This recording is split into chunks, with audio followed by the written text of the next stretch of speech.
Uno de los países más ignorados en el mundo es Honduras. En los últimos años pareció emerger y saltar a las primeras planas por dos razones: el golpe de estado del presidente Zelaya y la crisis de migrantes. Otra razón por la cual se lo nombra es la actividad criminal y también por tener la ciudad más violenta del mundo. Honduras es un país donde la gran mayoría de su población vive por debajo de la línea de la pobreza y que, pese a llevar adelante políticas de libre comercio y de libre mercado, no puede desarrollarse y en muchos aspectos inclusive empeoró en los últimos años.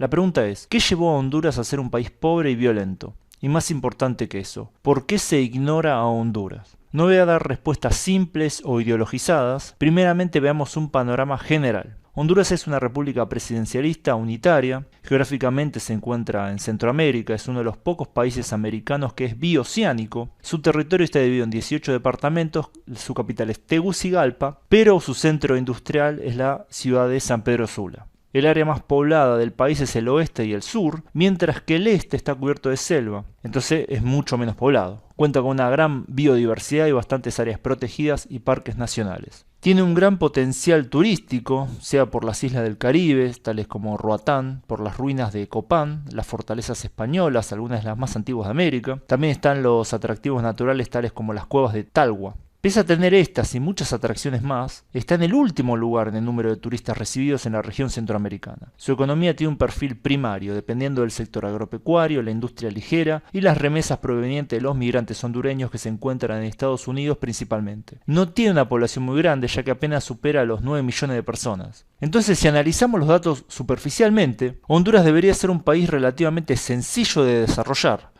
Tiene una buena posición geográfica como para proyectar su comercio a Europa, Asia y también a Norte y Suramérica. Tiene una población homogénea donde el 90% son mestizos, es decir, no hay conflictos étnicos o religiosos que hagan difícil el funcionamiento del país. Obviamente hay minorías, tales como los garifunas o los misquitos y otras más pequeñas, pero la verdad que no más que eso. No tiene un conflicto importante con ningún país vecino tampoco. Tiene acuerdos de libre comercio con la Unión Europea, Estados Unidos, los países de Centroamérica, Perú, Chile, Corea, Taiwán y otros países más. La presión fiscal no es particularmente alta en comparación a otros países de la región y del mundo que se encuentran en mucho mejor situación. Pero pese a todo esto, Honduras es un país muy pobre. Entonces, ¿por qué sucede esto? La respuesta no es sencilla, pero parece haber algunos problemas graves que explicarían dicho subdesarrollo crónico. Por un lado está la cultura hondureña, que es esencialmente conservadora. A diferencia de otros países de la región, en Honduras no hubo grandes movimientos revolucionarios, ni tampoco importantes movimientos culturales, ni tampoco movimientos artísticos notables. La cultura hondureña está muy centrada en la familia y no mucho más. Esto explica la apatía general que tuvo su población con respecto a todo a lo largo de su historia. Otro factor es cómo Honduras se ve a sí misma. Durante siglos fue parte de la Capitanía General de Guatemala. Luego formó parte muy brevemente del Imperio Mexicano y después también muy brevemente de las distintas uniones centroamericanas. Al ser independiente, naufragó algunas décadas hasta encontrar una potencia de la cual depender, en este caso Estados Unidos. En cierto sentido, Honduras parece no querer asumir que es un país independiente y que tiene que solucionar sus problemas por sí sola. Históricamente, Honduras, como parte de una nación centroamericana unida, tenía muchas más chances de desarrollo y de tener peso internacional. Hay que recordar que el principal héroe de Centroamérica era el hondureño Francisco Morazán. Bueno, y es acá cuando hay otro gran factor de subdesarrollo que entra en juego. Las familias más poderosas de los distintos países centroamericanos prefirieron gobernar de manera segura su patria chica a arriesgarse a competir en una patria grande. Así que conspiraron para destruir a una Centroamérica unida. Fueron exitosos en su cometido y de hecho la mejor caracterización del sistema de gobierno en Honduras hasta el día de hoy es la de una oligarquía. Siempre el poder en Honduras lo tuvo un pequeño grupo de familias. El pueblo hondureño por sí solo no pudo jamás superar esta etapa. Si bien los apellidos de estas familias fueron cambiando con el tiempo, la estructura social sigue siendo la misma. La oligarquía hondureña actual está formada por familias provenientes del antiguo Imperio Otomano, que emigraron a Honduras a principios del siglo XX y un poquito más adelante también.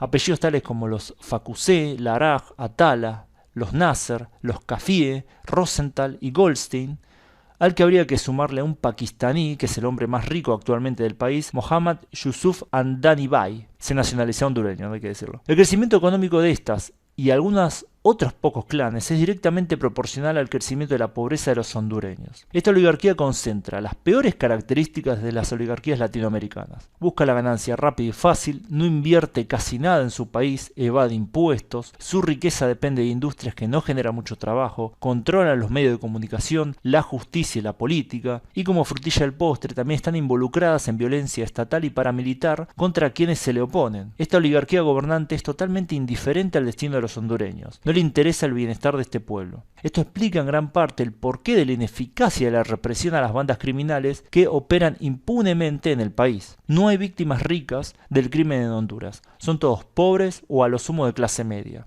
Los oligarcas tienen pequeños ejércitos privados que los protegen a ellos y sus familias, por lo que eso no es un tema que les interese. Es decir, en Honduras, las maras, que son los grupos criminales que más operan en el Triángulo Norte, en esta región de Centroamérica, encontraron un terreno propicio para desarrollarse cada vez más, y de hecho hoy en día el país que más sufre el problema de las maras y de este tipo de bandas criminales es Honduras. Si volvemos otra vez un poco más acá históricamente, Honduras es uno de los pocos países de Latinoamérica donde la pobreza y la desigualdad crecieron en los últimos años. Esto podría generar cierto descontento y deseo de cambio, pero uno de los mecanismos que se aplica es el de la libre circulación. Es decir, una de las formas de mantener cierta estabilidad social en el país es dejar que los más descontentos y pobres emigren a otros países. De esta forma se logró mantener cierta paz social en el país durante las últimas décadas. Casi el 15% de los hondureños viven en otro país. Y para poner en perspectiva este dato, hay que decir que este porcentaje es más alto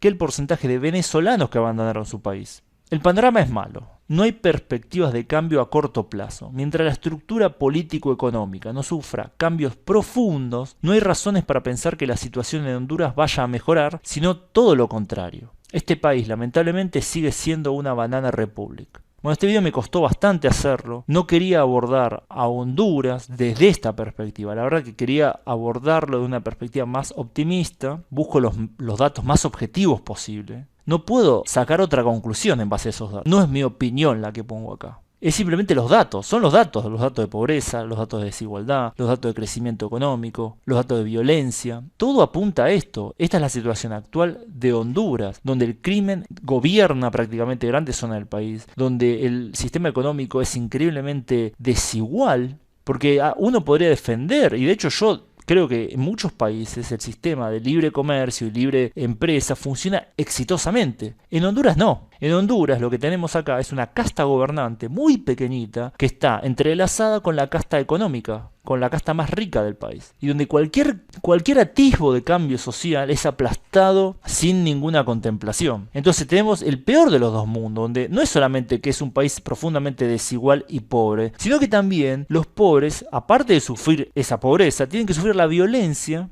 de las bandas criminales.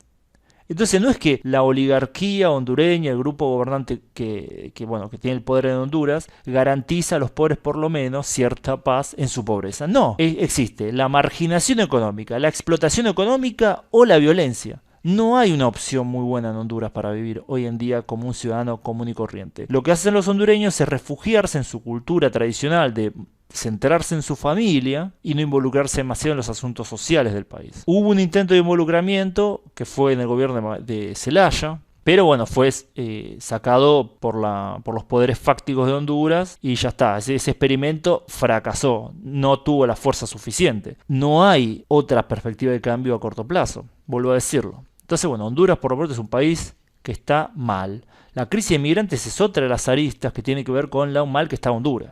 Es otra de lo que está pasando ahí. Tenemos el tema del crimen, la emigración, económicamente es un desastre, políticamente es un desastre. Así que bueno, no hay mucho más que decir sobre este país hoy en día. Ojalá que la situación cambie. Tuvo su momento de gloria, creo, Honduras en la época de las Provincias Unidas de Centroamérica, donde creo que la gran oportunidad histórica de Honduras y de los demás países de la región se perdió, porque era muchísimo más lógico tener un país unido ahí donde se podría haber sumado potencial de los distintos países, y yo creo que en esa unión las distintas oligarquías de la zona se hubieran ido neutralizando entre sí y probablemente hubiéramos visto un ascenso de los grupos más dinámicos, los mejores grupos, es decir, como Estados Unidos, que hubo un enfrentamiento entre la oligarquía del norte y la oligarquía del sur, donde finalmente la oligarquía del norte más desarrollada se impuso puso, bueno, y se logró industrializar Estados Unidos. Yo creo que un proceso similar, obviamente salvando las distancias, se podría haber llevado a cabo en Centroamérica. Sin embargo, esto no pasó, entonces las oligarquías más retrógradas fueron las que quedaron en la zona. Y bueno, hoy en día quien tiene que sufrir más estos resabios históricos es Honduras, porque en Nicaragua hubo una revolución, mal que mal, en El Salvador hubo grandes cambios. Guatemala es una situación totalmente distinta, porque uno tiene que tener en cuenta ahí la población indígena, que es gigantesca. Entonces la situación es distinta por esa cuestión racial. Pero si uno ve estos países que son muy similares, Nicaragua, Honduras y El Salvador, es Honduras es el que se quedó históricamente en una época ya pasada en toda la región, prácticamente. Toda la región superó esta época, excepto Honduras. Así que bueno, espero que les haya parecido interesante el video. Es un poco distinto a lo que vengo haciendo en los últimos videos, pero tenía muchas ganas de hacerlo. Quería verlo desde otra perspectiva, tal vez un poco más positiva, pero la verdad que los datos no me dejaron tener una visión más positiva de la situación. Así que bueno, y gracias a todos por su tiempo, suscríbanse al canal, estoy haciendo videos que creo que estoy mejorando un poco el nivel de los videos, estoy intentando sacar temas que sean poco conocidos en Latinoamérica, pero de vez en cuando quiero volver también a la región, a Latinoamérica, para hablar de lo que está pasando acá. Comenten qué les pareció el video, si les pareció que estoy totalmente equivocado, puede ser que esté totalmente equivocado, estoy abierto a cambiar mi manera de pensar si me traen datos que apunten a otra cosa o si están de acuerdo. Y bueno, también comenten alguna sugerencia. Yo siempre leo los comentarios, no los respondo todos porque a veces me parece injusto responder a uno y no responder a otro, pero los leo. Así que bueno, compartan, ya lo dije. Bueno, gracias a todos y nos estamos viendo pronto en el próximo video. Saludos.